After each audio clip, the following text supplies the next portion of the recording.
Cuestión de derecho, porque la ley es de todos. Con la abogada Carmen Julca. Muy buenos días, amigos de Radio Televisión Millennium. Soy la abogada Carmen Julca Salvador. Les doy la cordial bienvenida a todos ustedes a un nuevo programa de Cuestión de Derecho. Un espacio donde ya saben que buscamos explicar situaciones jurídicas que pueden ocurrirnos el día a día de manera clara y de manera sencilla. Como hoy es miércoles, vamos a iniciar con nuestro espacio dedicado a los diversos temas con nuestro espacio de Derecho al Día. Derecho al Día. Conoce tus derechos, entiende la ley y toma mejores decisiones. El día de hoy vamos a hablar de una situación muy común que suele generar bastante preocupación en las personas al momento de pasarlo. Imaginemos que estamos tranquilamente en casa y reciben una comunicación que les colocan, ¿no? Un papelito y les colocan: sírvase concurrir a la comisaría para rendir su declaración. O de pronto reciben una citación de la fiscalía, o quizá alguien toca la puerta y les entrega una cédula del Poder Judicial que contiene una resolución y varias hojas. ¿Qué pensamos inmediatamente cuando estamos ante esta situación? ¿Me denunciaron? ¿Qué es lo que hice? ¿Me van a detener? ¿Es necesario que tenga que ir? ¿Necesito un abogado? ¿De pronto puedo no ir? ¿Puedo no recibir el documento, no firmar? Entonces, ahí podrían aparecer algunos consejos. Si contamos esta situación a alguna persona, nos podría decir: no pasa nada, no es necesario, no vayas, o si no firmas no pasa nada, o anda solo, porque si no has hecho nada no es necesario que vayas con un abogado, o cuéntalo todo y ya, termina rápido y regresas a tu casa. El problema de estos consejos que podremos suele recibir es que podrían perjudicarnos, y por eso hay que responder a una pregunta concreta aquí, ¿no? Me citaron a la comisaría o a la fiscalía. ¿Qué es lo que hago? O de pronto me llegó una notificación del juzgado. ¿Cómo debo actuar? Aquí hay que tener en cuenta algo importante, y es que no todos los documentos o citaciones que nosotros recibimos significan lo mismo. Imaginemos el caso de Carlos, por ejemplo. Carlos tiene un pequeño negocio y de pronto un día recibe una citación para presentarse ante la comisaría. Esa misma semana, su vecina Rosa recibe una cédula del Poder Judicial porque le han iniciado un proceso de alimentos, por ejemplo. Y su vecina María también recibe una citación de la fiscalía porque ella ha presenciado una pelea que ha terminado en una denuncia. Los tres podrían decir lo mismo: no he recibido un documento, una citación, pero jurídicamente se encuentran ante situaciones distintas, son diferentes. Carlos podría, por ejemplo, en el caso de haber sido citado a una dependencia policial, averiguar en calidad de qué está siendo citado. Por su parte, María ha sido convocada como testigo. Rosa, a quien le ha llegado una notificación del Poder Judicial, ha recibido esa notificación de un proceso que ya se inició. Por eso, la primera regla que vamos a plantear aquí es muy fácil, muy sencilla. Antes de nosotros preocuparnos por cómo vamos a responder, qué vamos a decir, tenemos que saber qué tipo de documento hemos recibido, quién nos está enviando ese documento y en condición de qué estamos interviniendo en el proceso. Hay que hacer una precisión importante aquí también, y es que la citación no es lo mismo que una detención, ¿bien? Cuando nosotros recibimos una citación no significa automáticamente que exista una orden de detención en nuestra contra. Una citación más que nada busca que una persona pueda concurrir para una determinada actuación. Por ejemplo, podría ser para una toma de declaración. Una detención, en cambio, supone la privación de la libertad y también tiene sus propios presupuestos legales. Por eso, cuando nosotros leemos en un papel la palabra citación o recibimos un mensaje, ¿no?, que nos han citado, no debemos concluir en que si ustedes van a la dependencia policial, por ejemplo, van a ser detenidos. Pero tampoco hay que cometer el error de decir: bueno, es solo una citación, la voy a ignorar, no voy a concurrir. El Código Procesal Penal contempla algunos supuestos de un concepto importante que se llama la conducción compulsiva frente a alguna inasistencia injustificada. Por ejemplo, si es que te han citado en calidad de testigo, si tú no compareces a la primera citación, si no asistes a la primera citación, puedes ser llevado compulsivamente mediante la fuerza pública, que en este caso es la Policía Nacional, y para que puedan disponer tu concurrencia.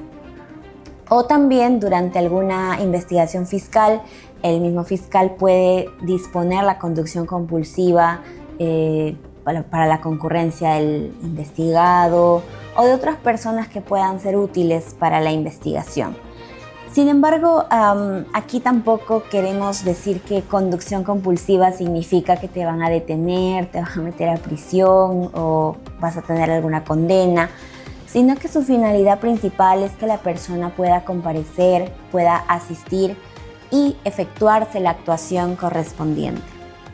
Ahora, podría ser que lleguen las notificaciones a través de manera física, pero también te pueden citar por teléfono o por correo electrónico, si fuera, ¿no? Tenemos que ser muy precisos en este sentido porque existe un artículo del Código Procesal Penal, el artículo 129, que nos habla que las víctimas, los testigos, los peritos también, intérpretes, pueden ser citados por la policía, por el personal fiscal, por el personal del Poder Judicial. En casos de urgencia esto puede ser verbalmente, incluso por teléfono, por correo electrónico, por telegrama, por otro medio de comunicación, siempre y cuando se deje constancia de esta comunicación.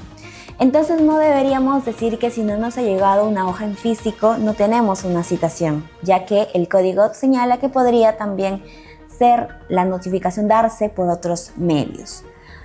Ahora, tampoco esto no significa que tenemos que hacer caso a que de pronto nos llega cualquier mensaje al celular en el que dice somos de la fiscalía y queremos convocarlo a una citación, ¿no?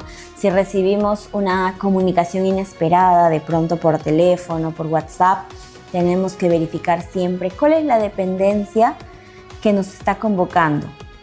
¿Quién se encuentra a cargo del caso? ¿Cuál es el nombre del fiscal? ¿Cuál es el número del caso, de la carpeta? O en el caso de que fuera una dependencia policial, ¿cuál es el nombre del instructor a cargo del caso, del efectivo policial? ¿En qué condición estamos interviniendo? También es importante. ¿Qué diligencia se va a realizar? Y también cuál es el lugar al que deberíamos concurrir, la fecha, ¿no? La hora. Si dudamos de esta autenticidad, hay que verificar que se utilicen también directamente los canales de la entidad. No recomiendo es que empecemos a dar explicaciones por WhatsApp si es que aún está la identidad de la persona que nos envía el mensaje no ha sido comprobada por nosotros. Ahora, ¿por qué nos podrían citar a la comisaría o a la fiscalía de pronto? Hay que hacer aquí también una precisión importante y algo muy interesante, y es que ha habido una modificación reciente y un pronunciamiento reciente también del Tribunal Constitucional respecto a quién se encarga de la conducción de la investigación. El Ministerio Público es el encargado de la conducción jurídica de la investigación. Sin embargo, la investigación material, la investigación operativa es a cargo de la Policía Nacional. Estas dos entidades trabajan en conjunto para poder, digamos, hacer prosperar las investigaciones y que puedan encontrar, ¿no?, resolver el fondo de la situación. Entonces, para un ciudadano es perfectamente posible encontrar diligencias que se realicen tanto en comisaría como en la fiscalía. Lo fundamental aquí es poder determinar qué se ha dispuesto en esta diligencia, qué actuación se va a realizar y, como ya he mencionado en un anterior momento, cuál es nuestra condición procesal a la que vamos a concurrir. Y a propósito de nuestra condición procesal, esta es la pregunta quizá más importante. Bien, ¿en qué condición nos están citando? Volvamos al caso de Carlos. A ver, imaginemos que él mira su documento y encuentra la palabra investigado, o que aparece relacionado como presunto autor de determinados hechos, ¿no? Porque es muy distinto a que el documento diga investigado, testigo, agraviado. Bien, por eso antes de hablar del caso debemos respondernos a las preguntas ¿cuál es mi condición? ¿Soy investigado? ¿Soy testigo? ¿Soy agraviado? ¿O estoy siendo convocado porque de pronto puedo aportar alguna especie de información? ¿Por qué es importante? Porque nuestros derechos y nuestras obligaciones respecto de van a cambiar según nuestra condición. Por ejemplo, si nos citan como investigado, si es que Carlos, en este caso que hemos puesto al inicio, aparece como investigado, la primera recomendación no debería ser ve a la comisaría o a la fiscalía donde te hayan citado y cuenta todo rápidamente, porque si tú eres inocente no es necesario que vayas con un abogado. El artículo 71 del Código Procesal Penal establece que el imputado puede ejercer sus derechos desde el inicio de las diligencias de la investigación hasta el final del proceso, siempre con la compañía de un abogado. Y estos derechos, entre estos derechos también está saber, conocer cuáles son los cargos que se están formulando en su contra.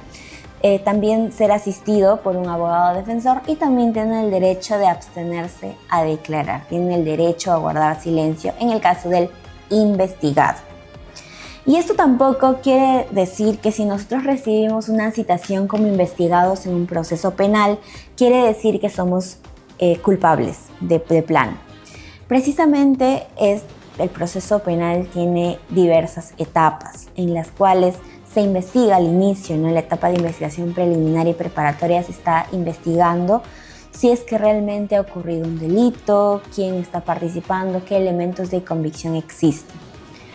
Entonces, ¿tenemos derecho a saber de qué se nos está imputando o investigando antes de declarar? Claro que sí. Esta es una de las reglas más importantes que vamos a colocar ahora, porque antes de comenzar con la declaración, el investigado debe conocer detalladamente el hecho que se le está atribuyendo, los elementos de convicción si hubiera, y las disposiciones, ¿no?, que son aplicables a su caso. Además, debe ser informado de que tiene derecho a abstenerse a declarar, podría no declarar, y que esto tampoco puede ser utilizado en perjuicio de él. También tiene derecho a ser asistido por un abogado y en caso de que no pueda pagar uno, de pronto no encuentre un abogado de defensa particular, deberá ser asistido por un abogado defensor público. Por eso imaginemos que de pronto Carlos llega y le dicen, primero, por favor, siéntese, cuéntenos todo lo que pasó y luego le explicamos de qué trata. Esto no sería correcto. Antes de decidir declarar, el investigado debe conocer qué hecho se le está atribuyendo. Entonces, si eres investigado, puedes declarar sin abogado. En la declaración del investigado, en realidad, la defensa técnica es fundamental. Después de todas las modificaciones que se han introducido, ¿no?, últimamente, la policía puede recibir la declaración, ¿no?, de presuntos autores o partícipes, pero siempre con la presencia obligatoria del abogado defensor. Y en el caso de que no exista uno de defensa particular, como ya mencioné, tendrá que ser con un abogado de la defensa pública. Además, esta declaración debe ser debidamente registrada en el acta y en dispositivos audiovisuales, equipos audiovisuales, puede ser audio o video. Ahora, cuando la declaración se da ante sede fiscal, porque ya hemos hablado, no en sede policial, pero cuando se realiza ante el fiscal, también el artículo 86 del Código Procesal Penal nos señala la necesidad de la asistencia de un abogado defensor. Además, hay una nueva modificación también de la Ley 32374 que nos menciona que el imputado podría declarar también en si existe alguna circunstancia particular mediante videoconferencia, y eso no solo se extiende para él, sino también podría ser el caso de algún testigo.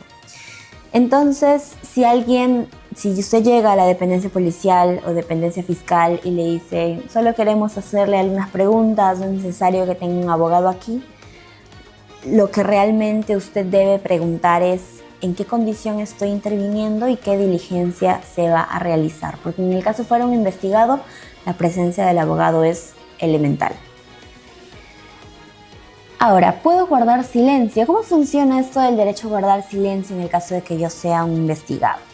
En realidad, el investigado o el imputado sí tiene derecho a abstenerse a declarar Y esta decisión de abstenerse de declarar no puede serle un perjuicio más adelante. No puede decir, ya sea el fiscal en su investigación, no puede decir es que no pudimos continuar porque él se abstuvo de declarar, es una obstaculización al proceso. No, porque este es un derecho. Guardar silencio también es un derecho que asiste a los investigados o imputados. Pero el derecho a guardar silencio no quiere decir ignorar esta citación. Bien, una persona puede ser obligada a comparecer y una vez que esté presente en la dependencia policial o en la sede fiscal y siendo asistido por su defensa, ahí recién puede ejercer su derecho a abstenerse a declarar. Si es que también la ley nos prevé, ¿no? Si es que en el caso que no exista una posibilidad de concurrencia, se prevé también siempre la conducción compulsiva en caso de que ésta sea injustificada.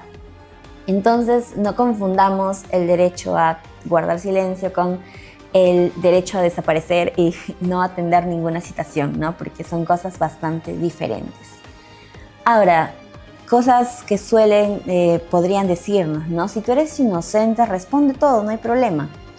Esta frase requiere, la verdad, bastante cuidado porque imaginemos que alguien habla con Carlos y le dice, si tú no tienes nada que ocultar, ¿por qué no declaras? ¿No? Le podrían preguntar.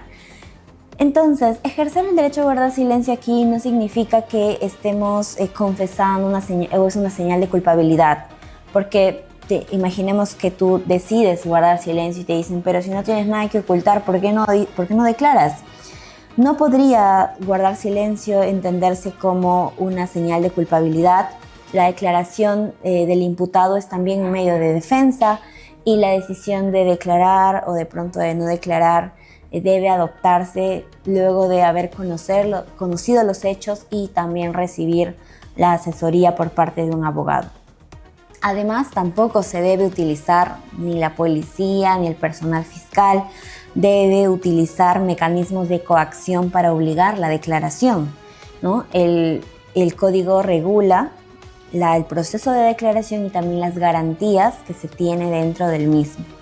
Por eso también tampoco recomendaría, ¿no?, que la regla sea siempre declare o nunca declare, sino que va a depender del caso y también de la estrategia de defensa que plantee el abogado. Ahora, respecto de la visualización de las actuaciones, y este punto es bastante interesante porque durante la investigación fiscal el Ministerio Público puede remitir o permitir que el abogado defensor del imputado o los sujetos procesales puedan acceder a la carpeta fiscal o recibir copias de la misma, ¿sí? Siempre y cuando sean sujetos procesales. Esta regla no aplica a testigos. ¿Y quiénes serían los sujetos procesales? Investigados, agraviados o víctimas. Investigados, imputados, agraviados o víctimas. Si tú eres un testigo del caso, no eres en sí un sujeto procesal, por lo tanto no tienes en sí el derecho a acceder a las actuaciones de las carpetas fiscales. Además, desde el año 2024 ya no se permite que se puedan acceder a copias digitales, simples, de todas las actuaciones a cero costo. Bien, por tanto, la defensa informada debe procurar revisar siempre la carpeta, el expediente, siempre en la medida que la ley lo permita, claro, en lugar de acudir completamente a ciegas. Ahora, si nos citan como testigos, ¿la situación cambia del todo? Podríamos decir que sí. En nuestro caso, por ejemplo, teníamos a María, que concurría como testigo, ¿no?, que vio una pelea entre dos personas y ha sido citada como testigo. Como la regla general, toda persona que es citada como testigo tiene la obligación de concurrir y de responder con la verdad a todas las preguntas, salvo las excepciones de ley, ¿no? Si el testigo no se presenta a la primera citación, también se podría ordenar la conducción compulsiva del mismo. Entonces, ¿cómo debería ser la declaración de María? ¿Qué debería decir ella? Solo debería declarar sobre aquello que escuchó, aquello que vio o aquello que percibió. Si algo no recuerda, es válido decir no recuerdo. Si algo no vio, es válido también decir no lo vi. Si algo conoce porque de pronto el vecino le vino a contar o se enteró de alguna otra persona, debe diferenciar esto de aquello de lo que realmente ha percibido con sus sentidos, porque un testigo no debe tener una respuesta para todo necesariamente, sino decir la verdad sobre lo que se conoce. Y decir no recuerdo, no lo vi, no quiere decir que no colaboramos con el proceso, porque imaginemos que a María le preguntan ¿qué ropa llevaba exactamente una de las personas que está involucrada en el hecho? Y ha sucedido 5 o 6 meses atrás. Si es que no lo recuerda realmente, no debe inventar un color de ropa para parecer más colaboradora, no debe inventarse unas prendas en específico. Si es que solo, por ejemplo, observó el inicio de la discusión, no llegó hasta el momento en el que las personas se pelearon, ¿no? Y se retiró antes, debe precisar precisamente eso, solo debe decir eso. El testimonio debe recaer sobre lo que la persona realmente está reconociendo y conoce, no sobre cosas que realmente no ha percibido. Entonces, ¿el testigo tiene que responder absolutamente todo? No, esto no es cierto. El artículo 163 del Código Procesal Penal también nos establece que el testigo no puede ser obligado a declarar sobre hechos de los cuales pueda surgir su propia responsabilidad penal. También reconoce la protección cuando, por ejemplo, se trata de familiares. Si la declaración podría incriminar a algún determinado familiar que también se encuentra comprendido en el código, pues no se puede exigir la declaración. Entonces, imaginemos que María está declarando como testigo, pero en el interín de la declaración advierte que algunas preguntas comienzan a relacionarla personalmente con alguna posible conducta delictiva. No debería pensar ella, bueno, como he venido como testigo, estoy obligada a seguir respondiendo todo lo que me preguntan, aunque eso me incrimine. Eso no es cierto. En este punto es importante advertir la situación y por eso recibir asesoría. ¿Puedo negarme a declarar contra un familiar entonces? Claro que sí, hay una facultad de abstención para determinadas personas. Por ejemplo, no puedes declarar en contra de tu cónyuge o esposo o conviviente si es que eres investigado. Parientes tampoco, dentro del 4º grado de consanguinidad y 2º de afinidad, o algún pariente por un vínculo civil de adopción. Y también en demás términos de la norma, incluso también se extiende con convivientes o cónyuges con los que ya no convivas o tengas esta relación. Estas personas también no se advierte que en el derecho se pueden rehusar a prestar su declaración.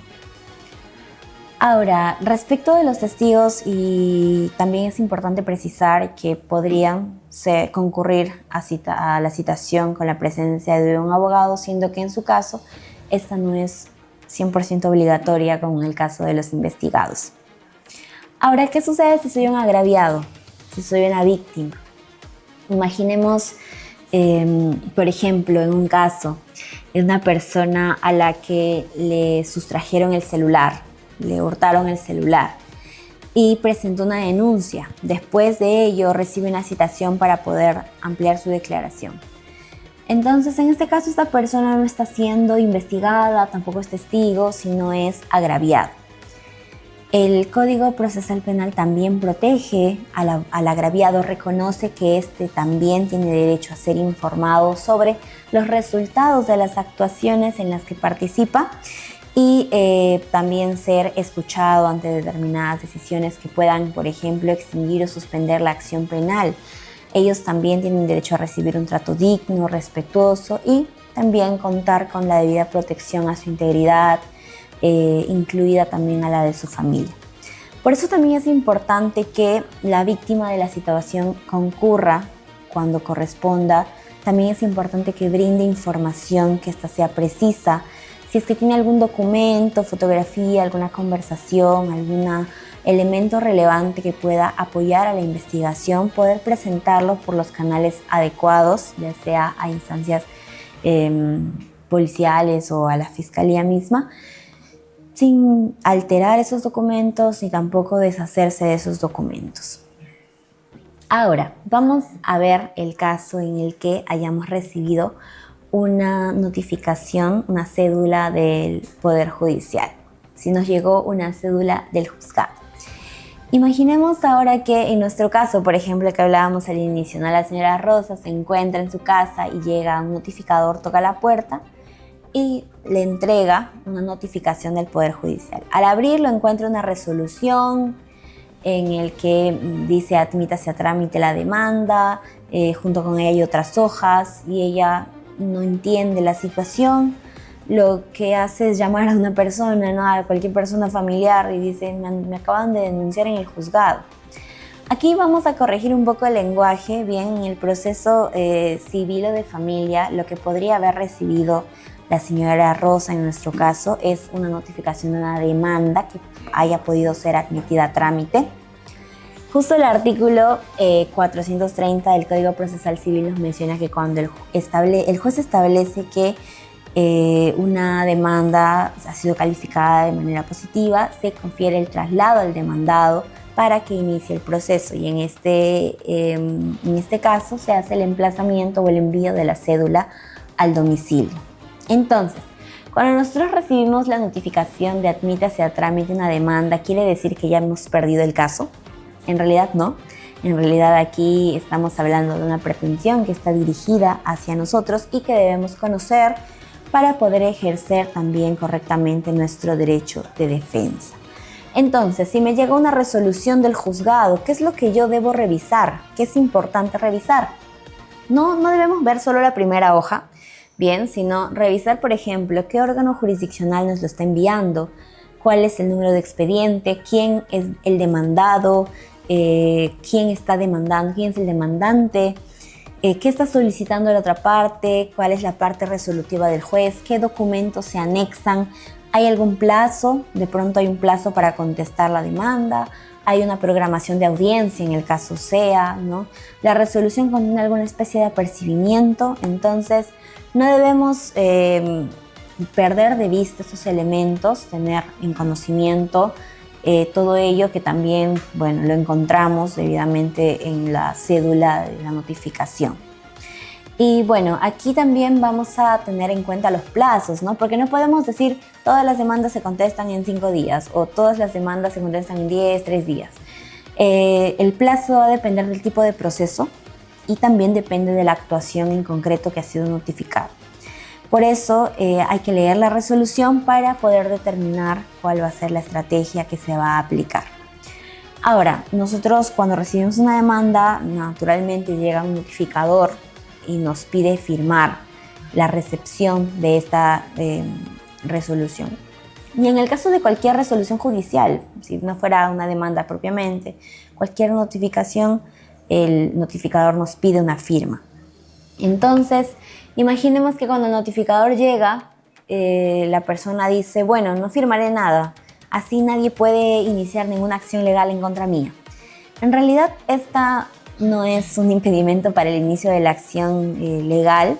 El Código Procesal Civil dispone que cuando la notificación sea realizada por la cédula y el interesado ya sea que se niegue o no pueda firmar, el notificador siempre deja constancia de ello.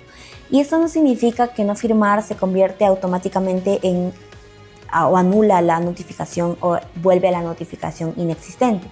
Además, si es que, por ejemplo, el notificador no encuentra a la persona a la que se dirige la resolución, puede dejar un preaviso para que se notifique que va a llegar en otra fecha, ¿no? Y poder entregar la resolución, la notificación. Por eso, el hecho de escondernos de los notificadores no es una estrategia de defensa. Lo recomendable aquí es poder recibir, leer la notificación, revisar si existiera algún plazo y sobre todo buscar asesoría legal en el caso que corresponda. Ahora, ¿lo que nos llega del juzgado siempre es un caso penal? En realidad no es cierto. Cuando estamos nosotros ante un delito de acción pública, la investigación inicia siempre en el ámbito policial y fiscal. Posteriormente, ya cuando interviene el Poder Judicial, más que nada es para que el juez pueda emitir alguna resolución, citación a audiencia, por ejemplo, dentro del proceso penal. Sin embargo, las disposiciones fiscales y las resoluciones judiciales deben ser siempre notificadas a los sujetos procesales, como ya mencionamos anteriormente, podría ser por medios físicos o también por medios electrónicos. Por lo tanto, es perfectamente posible poder recibir una resolución proveniente, por ejemplo, del juzgado de investigación preparatoria, pero no debemos decir, me llegó una denuncia del juzgado, ¿no? Porque aquí el término jurídico correcto sería me notificaron con una resolución judicial dentro de un proceso penal. Hay, otros procesos también vinculados también no solo al ejercicio público de la acción penal, sino también al ejercicio privado de la acción penal que tiene sus reglas particulares. Ahora, como no todo documento es lo mismo, una forma sencilla de poder diferenciar es, por ejemplo, imaginemos 3 puertas, la comisaría, la fiscalía y el juzgado. En la comisaría puede estar vinculado, las notificaciones de la comisaría pueden estar vinculadas con diligencias de investigaciones policiales, la de la fiscalía con disposiciones fiscales, investigaciones aperturadas, diligencias propias de su competencia, y en el caso del Poder Judicial ya estamos hablando de una autoridad jurisdiccional que expide resoluciones judiciales y también convoca a actuaciones o también audiencias. Y esto no significa que ellos actúen aislados, bien, particularmente en materia penal, por ejemplo, tienen una coordinación estructurada, están todos ligados. La policía, el Ministerio Público y el Poder Judicial trabajan interdependientemente dentro de cada uno de sus respectivas competencias. Entonces, para todos es indispensable poder identificar qué autoridad emitió el documento. Entonces, antes de ir a declarar, ¿qué debemos hacer? Leer la citación o la notificación, determinar en qué condición vamos a intervenir y verificar, ¿no?, para qué diligencia hemos sido convocados. Si es que figuramos como investigado o imputado, consultar a un abogado antes de poder prestar la declaración.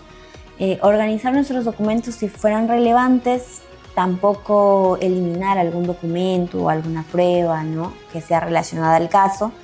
Y si es que no podríamos ir ese día, comunicar esto a la dependencia que nos ha citado. Si es que tenemos un impedimento, ya sea por trabajo, nos encontramos de viaje, comunicar este impedimento, sustentarlo y solicitar la reprogramación que corresponda, ¿no?, ya sea reprogramación o que se preste la declaración de manera virtual, para que la autoridad competente pueda evaluar este pedido. Si, por ejemplo, nos toca trabajar ese día, yo soy testigo en un caso y digo, bueno, como trabajo no voy a ir. Justo el artículo 163 del Código Procesal nos menciona, ¿no?, que la comparecencia del testigo constituye justificación suficiente cuando coincide con su obligación laboral, obligación educativa, o porque esto no debe generarle alguna consecuencia, ¿no?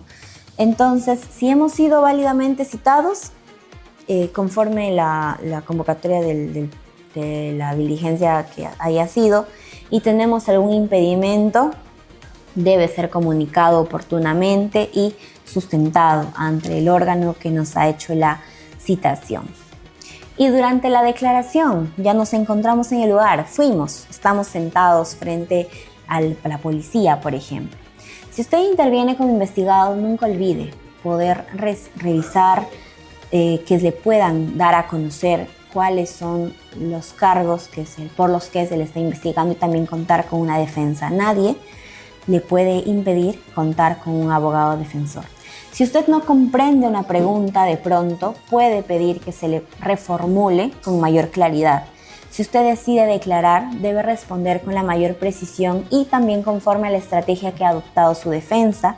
Si usted de pronto es testigo, tiene que decir únicamente lo que conoce, no inventar datos, no decir cosas por decir, sino solo lo que conoce y lo que recuerda.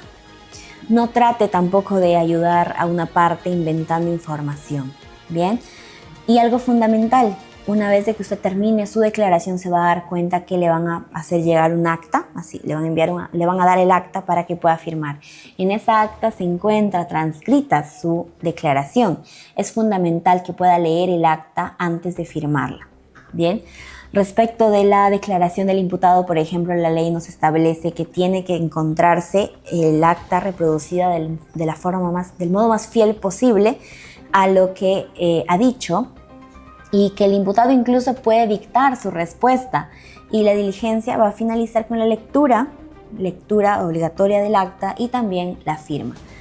En el caso que se rehusara a firmar, también debe constar en el acta y colocar el motivo. Por eso, no vaya a firmar un acta en blanco, no firme apresuradamente, no firme algo que usted no haya manifestado. Si usted no reconoce el contenido del acta, puede no firmarla.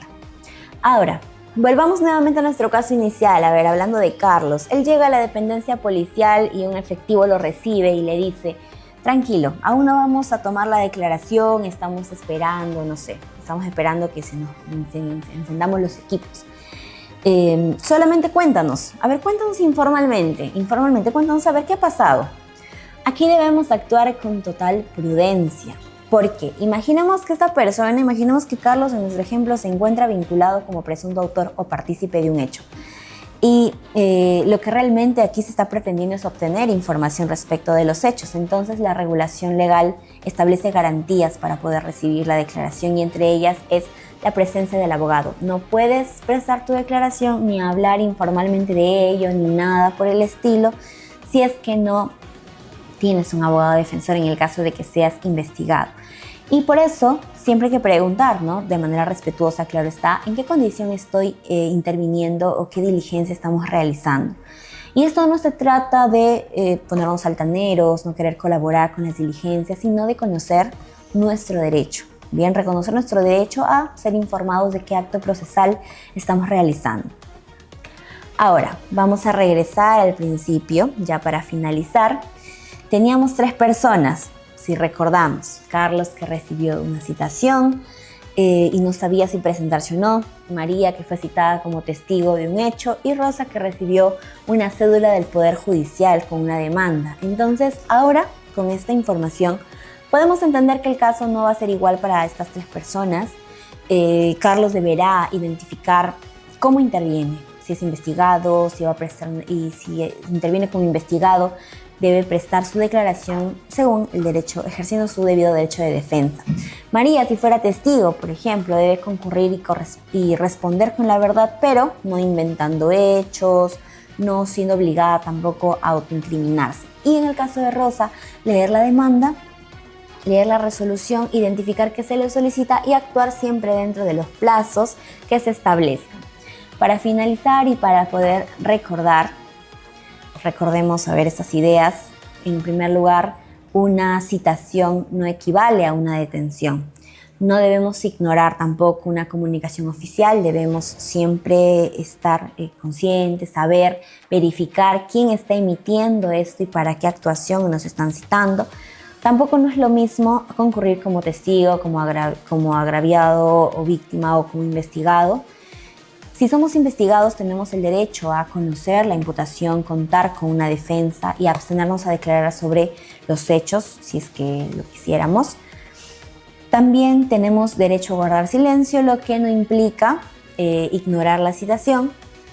El testigo también debe concurrir y hablar con la verdad, pero no puede ser obligado a declarar sobre algo que pueda perjudicarlo o autoincriminarse.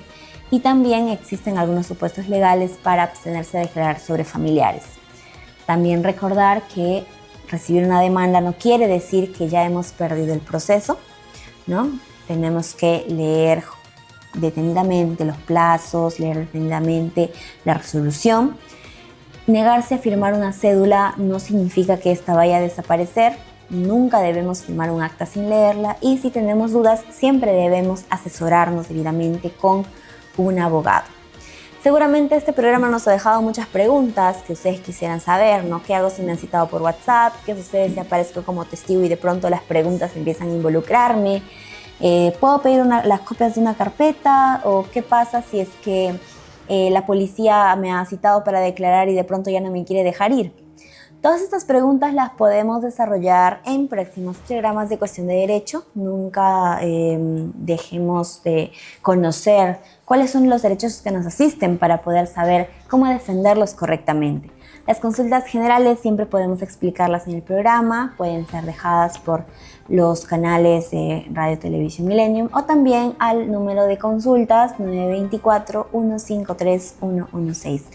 Hoy, hemos aprendido un poco de los documentos más comunes que podrían llegar, ¿no? Policía, Fiscalía, Poder Judicial, lo que no debería llevarnos al pánico ni a la indiferencia, ¿no? No debemos pensar automáticamente me van a detener o no pasa nada, mejor no la recibo, sino que recordar las preguntas importantes que hemos repasado en este programa y poder recomendar algo también, que es no tenerle miedo a los documentos, pero tampoco ignorarlos, sino leerlos, verificarlos e identificar cuáles son los derechos y las obligaciones que nos asisten oportunamente. Soy la abogada Carmen Julca Salvador, esto fue Cuestión de Derecho, muchas gracias por acompañarme en una nueva edición y nos vemos próximamente, porque la ley es de todos. Muy buenos días.